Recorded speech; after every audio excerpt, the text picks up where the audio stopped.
Welcome to Diksha Online. Today our topic is magnetic effect of current. And magnetic field is produced by moving charges. We know that static charges produce electric field, but if charge is in motion, that is on account of charge plus motion, yet another kind of field is produced, that is called magnetic field.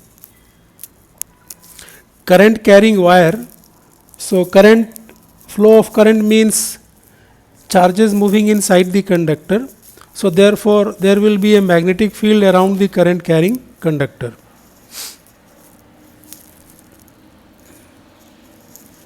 It is a vector quantity, of course. Any field is a vector quantity, and the most important rule to calculate magnetic field due to the current wire, that is due to the moving charges, is Biot-Savart's law. This gives us a method to calculate magnetic field due to an element of current. So it has the same status which Coulomb's law has in electrostatics. Coulomb's law gives us a method to calculate electric field due to a stationary charge. Then Biot-Savart's law gives us a method to calculate magnetic field due to an elemental current. So that is why I am saying that Biot-Savart's law is analogous to Coulomb's law in electricity. According to this, suppose we have a current carrying wire, and IDL, this is current into an elemental length of the current wire. This is called current element vector. It's a vector quantity and its direction is always along the current. So if we find current magnetic field due to an elemental current at any point P, position vector of which is R with respect to the current element, then it is given by dB is equal to mu naught mu r by 4 pi and IDL cross r by r cube. Mu naught, it is mu r, that is relative permeability of the medium. If it is kept in air, wire is kept in air, then mu r will be equal to 1. So mu naught is a constant called permeability of free space or air. Its numerical value is 4 pi into 10 to the power minus 7 Henry per meter, and mu r is relative permeability of the medium, which is a dimensionless quantity. So by integrating this expression, we can find the field due to the whole current wire. And magnetic field due to a moving charge is given by this expression. If the charge is moving with velocity v in air, then the field, because of the moving charge at a distance r from the charge at an angle theta, that is theta is angle between velocity vector and position vector of the point P, is given by this. And then using this rule, we can calculate magnetic field due to a straight current, circular current. So first of all, magnetic field due to an infinitely long conducting wire will be given by mu naught I by 2 pi r. R is the distance, perpendicular distance of the point from the current wire. And if we calculate it at one end, suppose this is the current wire carrying current I, and we calculate here at a distance r, that is what I mean by at one end, then it will become half, it will be mu naught I by 4 pi r. And the general formula to calculate magnetic field at point P due to a current carrying, finite length current carrying wire will be given by this formula, can be used by us. So r is the perpendicular distance, theta 1 and theta 2 are the angle made by the ideal vector and r vector at the two ends.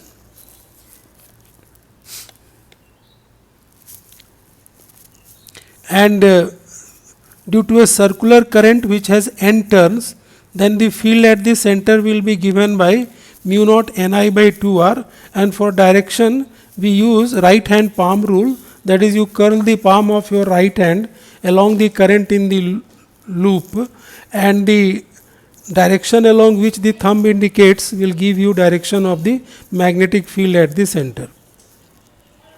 And on the axis of the circular current, the field is given by this formula, mu naught Ni r square by 2 x square plus r square raised to the power 3 by 2. X is the distance of the point from the center on the axis. Like a arc shaped wire, it will be given by, it is written like this, that theta by 2 pi mu naught I by 2r. This formula we can use. Theta is the angle subtended by the arc at its own center. It should be taken in radians. Then magnetic field at a point on the axis of a long solenoid is given by mu naught Ni, where N is number of turns per unit length, I is current through the solenoid. And then we have a solenoid, that is a toroidal coil, is like this. For example, if a solenoidal coil is bent into a circular shape on a cylindrical frame, resulting coil will be called a toroid. Suppose this toroid has total number of turns as n, so the field will be given by B is equal to mu naught Ni by 2 pi r at its center. Due to current carrying sheet, field is given by half mu naught into I. I is linear current density, that is current per unit length. Due to a thick sheet, it is given by, if thickness is d, outside points it is mu naught I d, and at point P1, that is inside at a distance x, mu naught j x.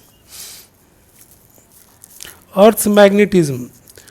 There is a magnetic behavior present around the earth. So we can say that, to understand this terrestrial magnetism, that is the magnetic field around the earth, one can assume that there is an imaginary dipole placed at the center of the earth, magnetic moment of which is equal to 8 into 10 to the power 22 joules per Tesla, and axis of the magnet is making an angle of 11.5 degree to the rotational axis of the earth, and north pole of the assumed dipole is in the southern hemisphere, and south pole is placed in the northern hemisphere of the earth. Then due to such a dipole, whatever will be the magnetic field near the surface of the earth, similar kind of field is found to be present. So we can say that, assuming such a dipole at the center at the earth can explain the magnetic behavior of the earth.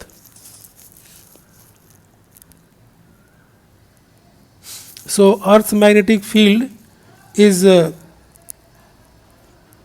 can be resolved into two components. One component is the vertical component, that is directed towards the center, and the other is along the horizontal, and net field will be vector sum of the two. Say for example, this is BH vertical component, net field B is making some angle to the horizontal. So BH can be written as B cos theta, and BV can be written as B sin theta, and B will be equal to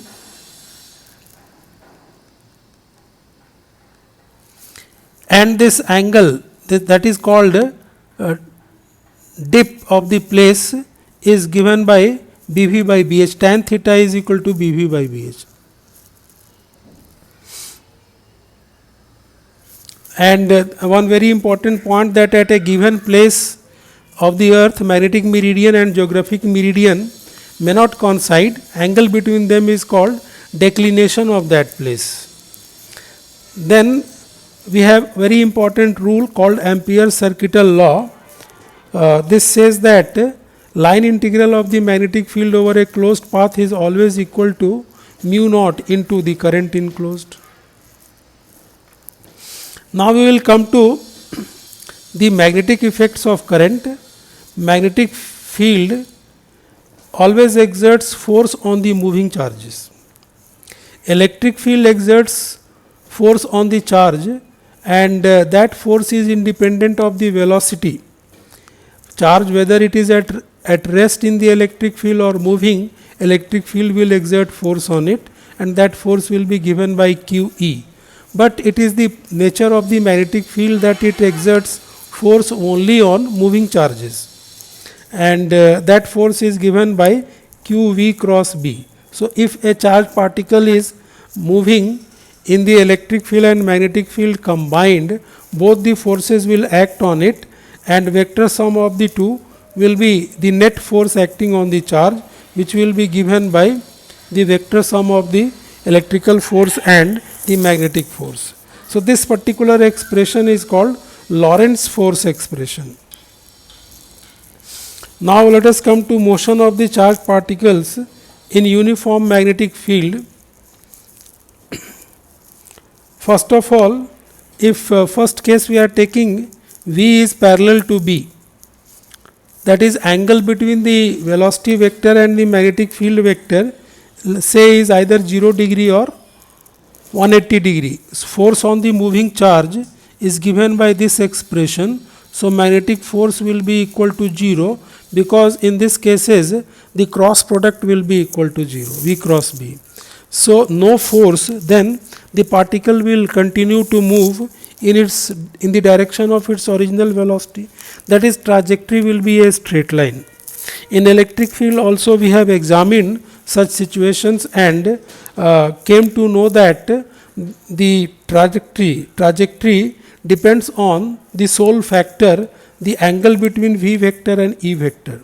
Similarly, in the magnetic field also, the nature of the trajectory of the charged particle depends only on what is the angle between the velocity vector and the magnetic field vector. So we examined one situation that when theta, that is the angle between V vector and B vector, is either 0 degree or 180 degree, magnetic force on the charge will be 0 and it will move in a straight line path, that is trajectory will be a straight line. But suppose that a charged particle is entering perpendicularly into a magnetic field, then according to the rules, the force, magnetic force will be acting perpendicular to V and B both. In such a situation, the force is always perpendicular to the instantaneous velocity, so path of the particle keeps on bending and the magnetic forces always directed towards a fixed point is providing the centripetal force to the charge, and charge ultimately starts describing a circular path in the magnetic field, and radius of which is given by mv by qb, and we can see that the angular velocity will be qb by m, that is independent of the velocity of the particle, not only the angular velocity but the time period also. Time period is given by 2 pi m by qb, is also independent of the velocity. Radius of the circular path will of course depend upon the magnitude of the velocity. So more the velocity, more will be the radius. But time period and angular velocity, frequency, these things are independent of velocity and depend only on the q by m ratio of the particle. Another very important effect of the and one more case we want to discuss, that if the angle between v vector and b vector is other than 0 degree, 180 degree and 90 degree, then path of the charged particle becomes helical. That is, it is combination of circular motion as well as translatory motion. So the velocity of the charge can be resolved into components, one parallel to the magnetic field, other perpendicular to the magnetic field. Due to the perpendicular component, it will execute circular motion, and due to the parallel component, it will execute translatory motion. So it will be moving in circular path and moving in parallel to the magnetic field also. So the path will become like a helical spring, and the plane of rotation of the particle will always be perpendicular to the magnetic field direction. And radius of this circular path will be given by mv perpendicular by qb, that is mv sin theta by qb, and one more term is defined as pitch of the helix. Pitch of the helix is the distance moved by the charge parallel to the magnetic field during one time period, or during the time it completes one circle. That will be equal to v parallel into t, and will be given by this expression. Another important effect of magnetic field is that it exerts force on the current carrying wire, and force on the current carrying wire is given by IL cross B in case of uniform magnetic field. You have to remember that to calculate magnetic force on a current wire, we have to take the vector length of the current wire. If the field is not uniform, then B cannot be taken out of integration, then the force will be given by this expression. We have to remember that if a closed current loop is placed in uniform magnetic field, force on the loop will be equal to 0. But if a current loop is placed in non-uniform magnetic field, force on the current loop may be 0 or may not be 0 also.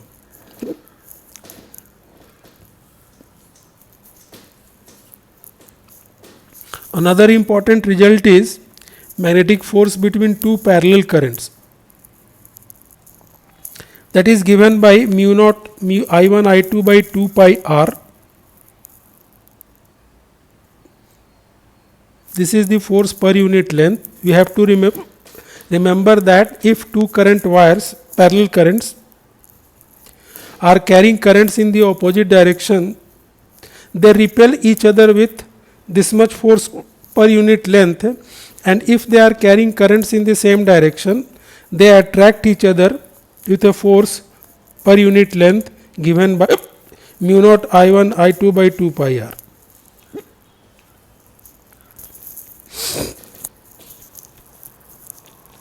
Another important expression is torque exerted by magnetic field on a current loop.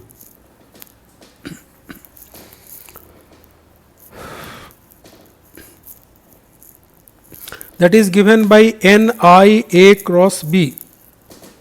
N is number of turns in the loop, A is area of each turn, and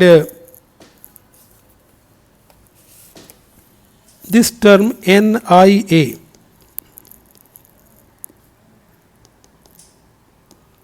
is called magnetic moment or magnetic dipole moment of the current loop. So the expression of the torque can be written as M cross B also, or it can be written as NIAB sin theta, where theta is angle between A vector and B vector, that is area vector of the current loop and the magnetic field.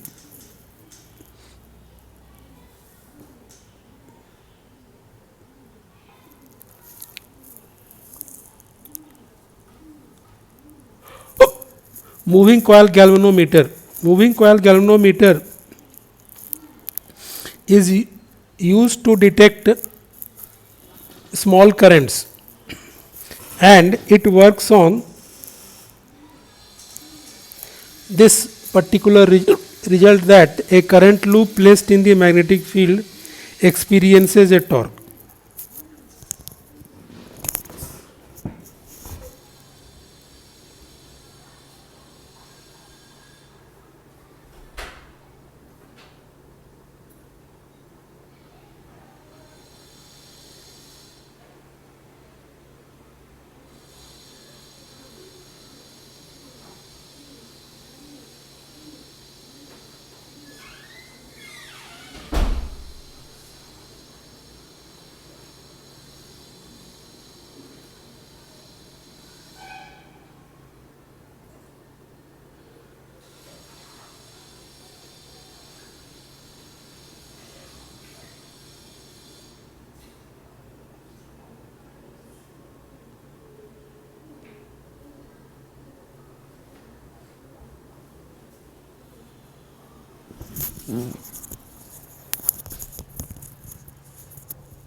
So, current to be measured is flown through the coil, and the angular displacement of the coil obviously is proportional to the current. So, we can torque can be written as k into theta. This is the torque due to torsion, that is always depending upon the angle through which the torsion is developing in the wire, that is through which the coil of the galvanometer is suspended, that is made of a particular material called phosphor bronze, torsional constant for which is very high. So, because we need restoring torque here to stop the coil, so that the reading can be taken, and torque due to torsion is given by k into theta, where theta is the angular displacement. So, k into theta, when it becomes equal to the torque due to the magnetic field, that is NIAB. Here the cylindrical pole pieces are used, so that at all the positions of the coil, angle between A vector and B vector remains 90 degree. So, maximum torque is there due to the magnetic field. So, that is why NIAB is equal to k into theta. So, I can be written as k by NAB into theta. K is your torsional constant, and k by NAB is called galvanometer constant. Force experienced by a magnetic dipole in non-uniform magnetic field will be given by m into del B by del R, where m is magnetic dipole moment. And if we have a random shaped conductor, so magnetic force on a loop in uniform field is 0. Force experienced by a wire of any shape is equivalent to force on a wire joining, that is the vector length has to be taken by you. Magnetic moment of rotating charge, suppose a charge q is rotating at an angular velocity omega, then equivalent current is q into omega by 2 pi, that is charge into frequency. Magnetic moment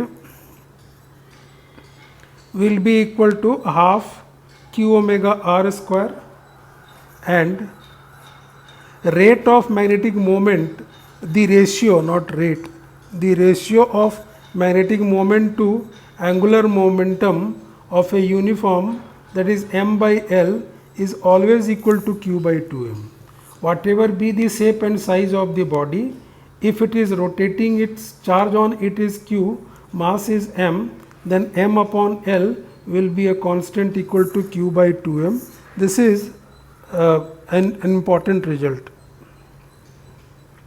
Then we are coming to a classical magnet, and regarding a magnet, we must keep in mind that magnet is attracting power of the, magnetism is nothing but attracting power of the magnet, and its attracting power is maximum at the 2 points near the ends, so, and minimum at the center.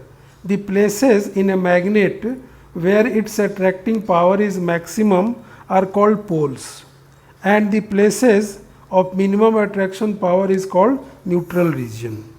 When a magnet is suspended, its length becomes parallel to north-south direction. The pole at the end pointing north is called north pole, while the other pointing south is called south pole of the magnet. So, here effective length of the magnet is 2L, actual length is 2L. It is customary to denote like that. This is pole to pole distance. In case of a rod, this will be equal to 0.84 L.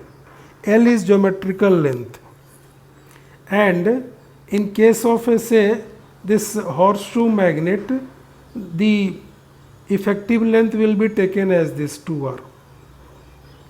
Actual length of course is pi into R. And here one more term, this small m is pole strength,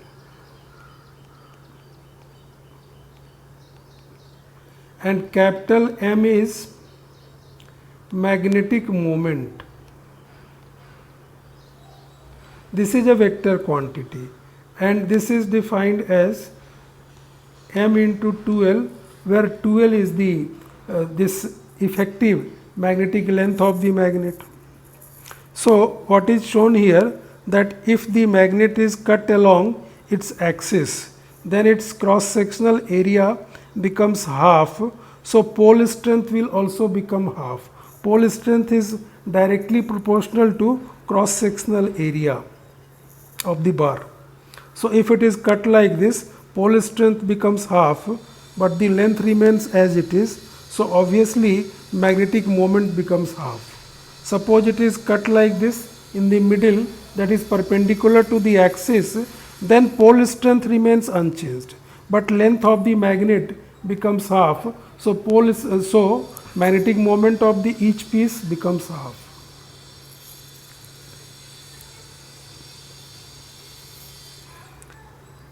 Nature of the material of the magnet, the state of magnetization with an upper limit, is called saturation. So this thing we observe in case of ferromagnetic substances.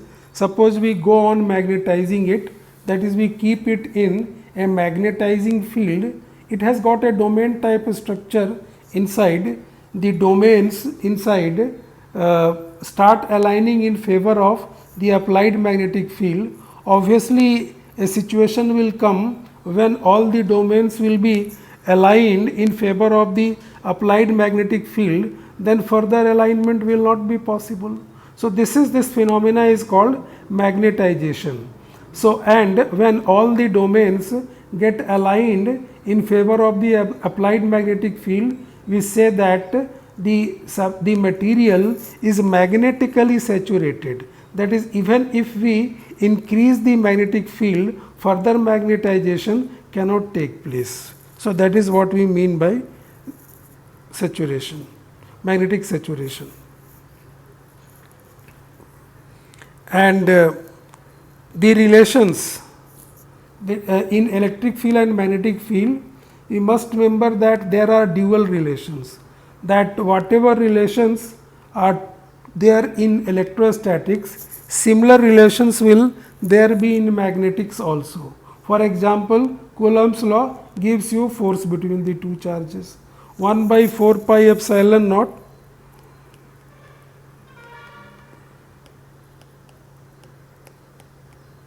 this is the force between the two charges. Then force between two magnetic charges, that is two magnetic poles at a separation r, will be given by similar expression. Look, here also we have 1 by 4 pi. Only difference is what?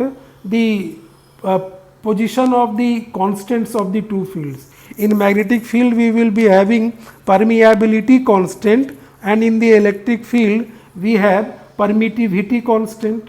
So in permittivity constant, if it is in the denominator, then in the similar expression permeability constant will be in the numerator. That is, we should keep in mind that the constants of the two fields will always be in inverted positions in identical expressions. So these expressions are what? Identical expressions. Force between two charges, force between two magnetic charges or magnetic poles. So we have identical expressions, at least in mathematical structure. Only difference is that the constants of the two fields are in inverted positions.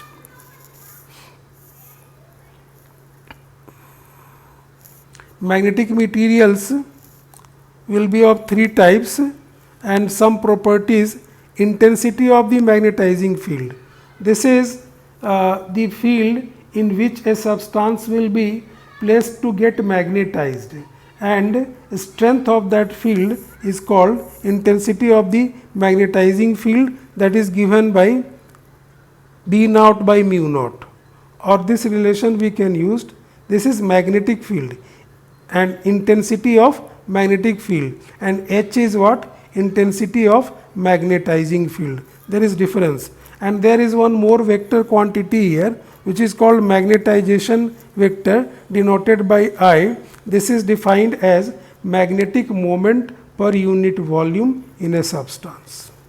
This also is a vector quantity. Its direction will be in the direction of the m vector. And we will find that unit for both is the same, that is h vector and I vector will have the same unit. Then we define a term magnetic susceptibility. Magnetic susceptibility it comes from here, that I is directly proportional to h for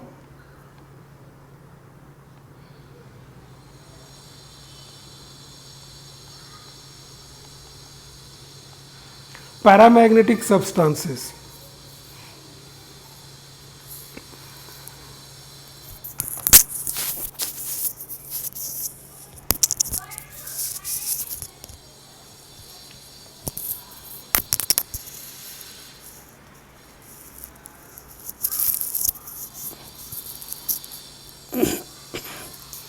That is, more the intensity of magnetizing field, more will be the magnetization, obvious.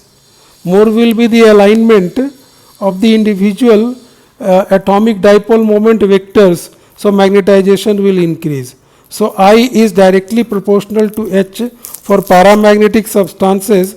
So we can write that I is equal to this. This constant J is I upon h dimensionless, and this is called susceptibility of the substance. So more the susceptibility of a substance, then for even for a smaller value of h, there will be large magnetization in the substance. That is, if J is large for a substance, then that substance can easily be magnetized. That is the meaning of this. And then magnetic permeability mu, net field. Net field is given by mu into h. And ratio of the magnetic permeability of a substance to permeability of air is called relative permeability of the substance. So when a substance is kept in the magnetic field, net field will be the applied field, vector sum of the applied field and field due to magnetization. Depending upon nature of the substance, the Bi vector may be in the direction of Bo vector, or it may be in the opposite direction also. For example, in case of diamagnetic substances, the magnetization is always in a direction opposite to H vector. So therefore, the direction of this induced magnetic field will be opposite to the applied magnetic field. So net field will be B naught minus Bi. Whereas in case of paramagnetic field, the induced magnetic field is small, but it is in the direction of the applied field. So as a result of that, net field is slightly greater than the applied magnetic field. But in case of ferromagnetic substances, since there is domain type of structure inside, after alignment of domains in favor of the applied field, intense magnetization takes place, and field due to magnetization may be many times more than the applied field, and net field we can say is almost equal to the field due to magnetization. In comparison to Bi, B naught may be neglected in case of ferromagnetic substances. Properties of different type of magnetic materials. Diamagnetic substances repels the magnetic field lines, and paramagnetic substances slightly attract the magnetic field lines, and superconductors are pure diamagnetic, that is, no field lines will penetrate the superconductors, and ferromagnetic substances always pull in the magnetic field lines into it.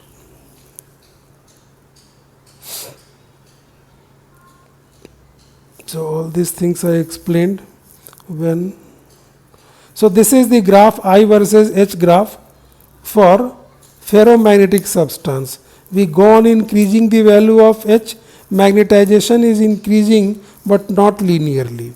and at a certain value of h we are finding that here the value of I has become constant, that is on increasing h I will not increase further. So we call it that the substance, the material has been magnetically saturated. Even on increasing the strength of the applied field, I will not increase further. Ferromagnetic substances, if they are heated, then they will pass from ferromagnetic substance to paramagnetic substance, and temperature at which this happens is called critical temperature for that material. For example, for iron, this critical temperature is 1043 Kelvin. That is, if we go on heating an iron plate, then from a ferromagnetic substance it will pass to a paramagnetic substance at temperature 1043 Kelvin. Then we have a very important rule here, that is called Curie's law.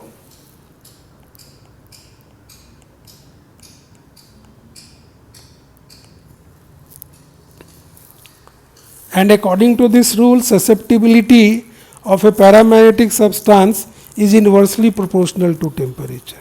So if we increase the temperature, susceptibility will increase. How? If we increase the temperature, then randomization of the individual atomic dipole moment vectors will be more due to thermal energy.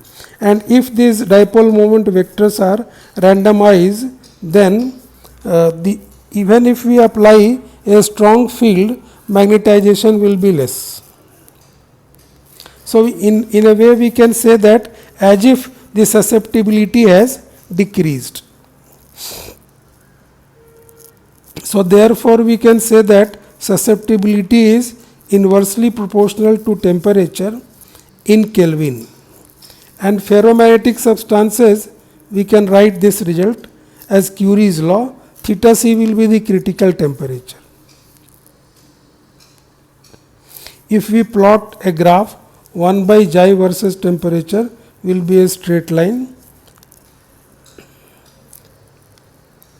and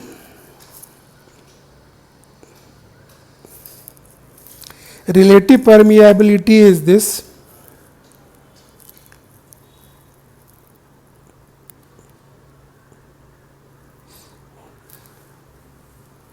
Ferromagnetic materials, they have some property is that is called hysteresis curve.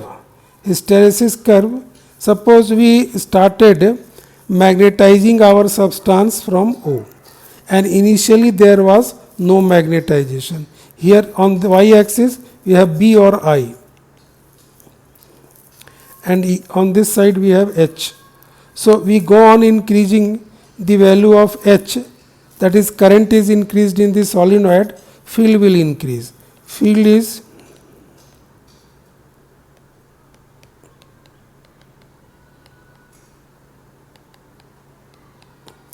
for solenoid. So we go on increasing the current, H will increase.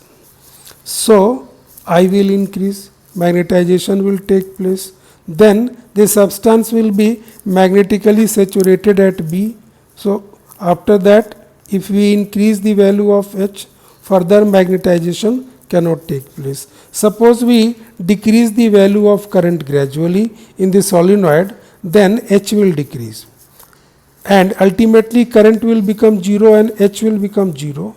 But the magnetization in the substance will not be equal to 0, and it will not demagnetize along the same path as OAB. It will demagnetize along a different path. Here it is shown by B to C, and at even that value of H has become 0, some magnetization has been retained by the substance, that is indicated by the length OC in the graph. This is called retentivity. If I want to demagnetize the sample completely, I will have to reverse the direction of current in the solenoid. So H vector will be in the reverse direction, and then these domains which are already aligned will be forcibly disaligned and again be oriented in a direction opposite to the previous one. So then what will happen, that demagnetize, and at point D it is totally demagnetized, and the value of H, that is indicated by OD, this is called coercivity of the sample. You can say it is that value of the intensity of the magnetizing field which will make the magnetization completely zero in the sample. And then if I go on increasing the value of H in the reverse direction, then it will be getting magnetized in the reverse direction, and ultimately it will be magnetized up to saturation. Then again if I decrease the value of H, the sample will demagnetize, but not along the same path. So this, if we keep the sample magnetized and demagnetized regularly, then this type of plot will be seen, and this type of graph is called BH curve. So that these are the main points in this chapter. So then now we will go to some problems.